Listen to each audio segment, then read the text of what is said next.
Hey guys, this morning somebody came and gave me this interesting model here.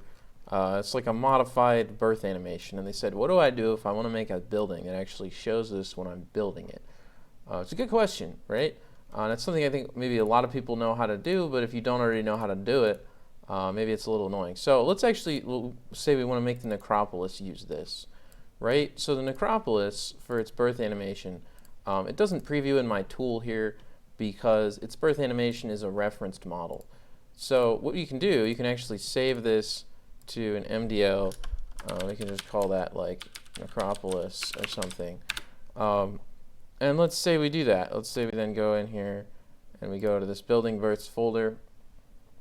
And sorry, the folder opened off screen, so let me just grab that.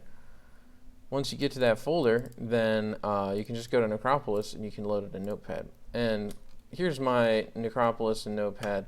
And you just want to search for ubirth, which is the name of the referenced model, basically. And then from there, you should be able to just go to, let's say we want it to be instead any UN birth, this birth model right here. You just put that as the name of this. And the key is, like, maybe you wanted to have a path, like maybe you leave shared models there. If you leave shared models there, then you need to make sure to match that in the world editor. So we can do that, right? We can change this to shared models, that thing. And then we can save that. And then let's say we want to make it back to a binary. So it'll look the same in this previewer, right? If I open it, it looks the same. But we can save it to MDX binary. So now I have Necropolis as a custom binary.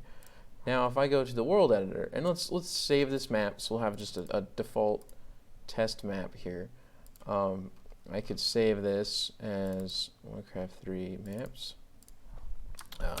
birth test, right? So now I have this map where I've changed this necropolis, and I'm just going to go to import, and I'm going to go to Warcraft 3 models, or not test. I think I called it. It's in this requests folder, building births. So I have this necropolis I made, and it has a reference in it. It refers to any UN birth, right? So the key is, when I import this, in order for it to actually work, in order for this necropolis to reference the any UN birth, because like we changed that path, the path that we modified in Notepad, shared models any UN birth, this is inside. It's like written inside of the necropolis. So it has to match.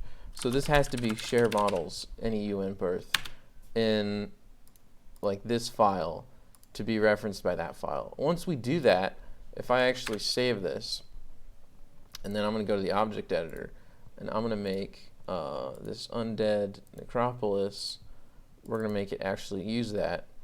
We're going to use that custom necropolis. Then what you're going to see is, if I give myself an acolyte and we start building that in the game, it's going to be how you want it to be. So let's do that. We'll save, and it should load up the game for us here.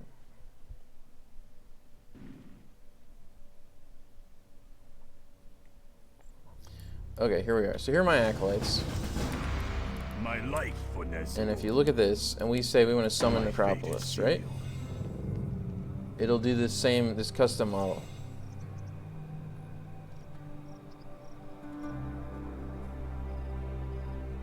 Yes, master. And there you go. It should function all the way through to the end of its construction. Now, one interesting thing as you get towards the end of this is that when it's finishing completion, you'll see this necropolis here, and it shows up in green. Now, if you wanted to show up in blue, you could do that, right? You could say, okay, I want it to actually be blue when it appears there.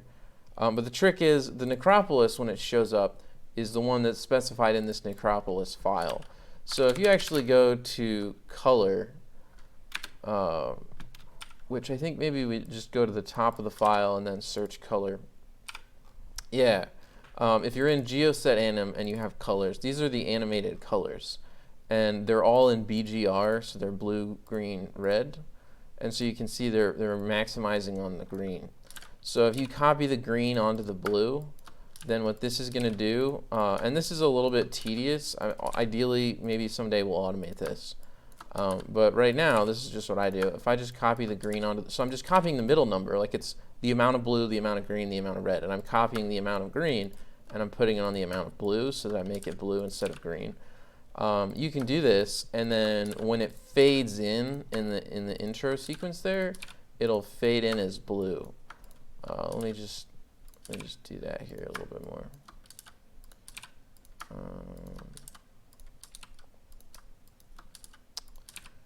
Yeah, so let me just copy that. Copy that. Let's see. Copy that. Copy that. We're almost done. And we copy that. So we're just making it all the time. Whenever this necropolis would be green, now it's gonna glow blue instead. Great, and we'll put that on there. And there's something else this is going to affect as well as the birth animation, actually. So when the necropolis actually upgrades, you might see this too. So let's see, there's an animated color thing. I guess there's a second one, so that's the other downside, is maybe there's a second or third layer that behaves the same way. So those are probably when it upgrades. But yeah, you know what, you could do the same when it upgrades between, but we'll just do this first one for now.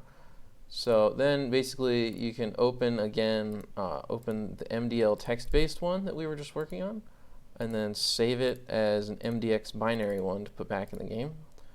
And then go back to the world editor, go back to file import, and you can even just do replace on that necropolis and save that. And we should be able to see it in game.